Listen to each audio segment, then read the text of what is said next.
আসলে আজকের ভিডিওটা মূলত আমি হোটেল কর্তৃপক্ষকে সচেতন করার জন্য করেছি।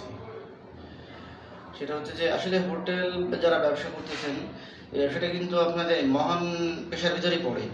কারণ আপনি যতই ব্যবসা করেন না কেন, কারণ প্রত্যেকটা মানুষের তার হচ্ছে পেট আছে বা তার একটা আর্নিংয়ের থাকা উচিত সোর্স।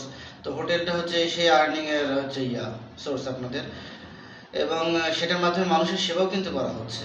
একটা ক্ষুধার্ত মানুষ হঠাৎ করে এসে আপনার ওখানে খাবার পাচ্ছে, হয়তো আপনার কিছু লাভ হচ্ছে, ঠিক আছে, কিন্তু যে খাচ্ছে তারও কিন্তু লাভ হচ্ছে। এবার আমি আসলে মেন উদ্দেশ্য আমার এখানে যে আপনার ওইটা যে খাবারের ইয়েগুলো, থালা বাসনগুলো বা আপনাদের যে উপকরণগুলো দিয়ে যে রান্না করতেছেন, যে রান্না করার যে পাতিলগুলো আছে, সেগুলোকে রান্না শেষে বা হোটেলে সবসময় ওই ডিটারজেন্টটা হোটেল থেকে একদম সরাই ফেলাটাই আমার কাছে মঙ্গল আমি বলে মনে করি। এটা আপনারা লিকুইড যেটা আছে ভিমবার বা আরও অন্যান্য কোম্পানির সেগুলো ইউজ করতে পারলে বেশি ভালো হয়। আপনাদের যেহেতু হোটেলে অনেক লাগে, সেহেতু আপনারা লিকুইডটা কিনবেন, লিকুইডটা পাওয়া যায়, ওইটা ব্যবহার করলে মোটামুটি ভালো হবে। তাতে আমাদের জন্য ভালো হবে।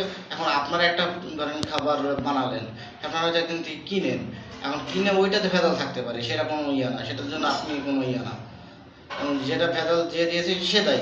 এখন আপনি রান্না করছেন সেটা তো না, এখন আপনাদের কারণে যদি ওই ভিমবার বা ওই যে এটা ব্যবহার করলে সফলতা মানে ভালো হবে, মানুষের জন্য ভালো হবে। আর আপনারা কোনটাতে যেন একটু দায়ী থাকবেন, সেটা হচ্ছে যে যদি আপনারা ডিটারজেন্ট ব্যবহার করেন, এইটাতে জন্য আপনারা দায়ী থাকবেন মানুষের কিছু হলে, ঠিক আছে।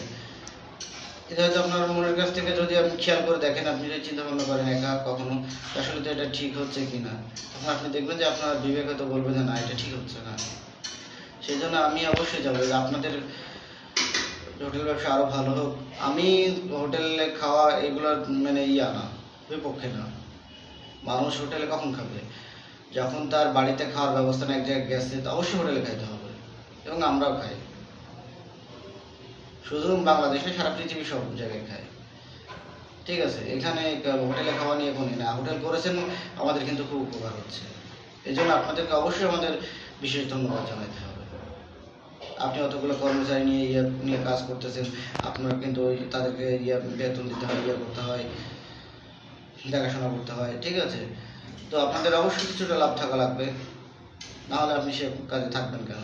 আপনাদের লাভ থাকুক, ব্যবসা আরও ভালো হোক, অবশ্যই আমি সেটা চাই, এবং আমাদের বাংলাদেশের হোটেলগুলোর মান আরও ভালো হোক। কিন্তু আমার একটাই দাবি, সেটা হচ্ছে যে ভাইয়া আপনাদের কাছে আমার একটাই অনুরোধ থাকবে যে আপনারা ওই ডিটারজেন্ট এড়িয়ে চলবেন, দয়া করে আমার এই কথাটুকু রাখবেন, আশা করব। এই বলে আমি আমার আসলে আজকের ভিডিওটি শেষ করলাম। আল্লাহ হাফেজ।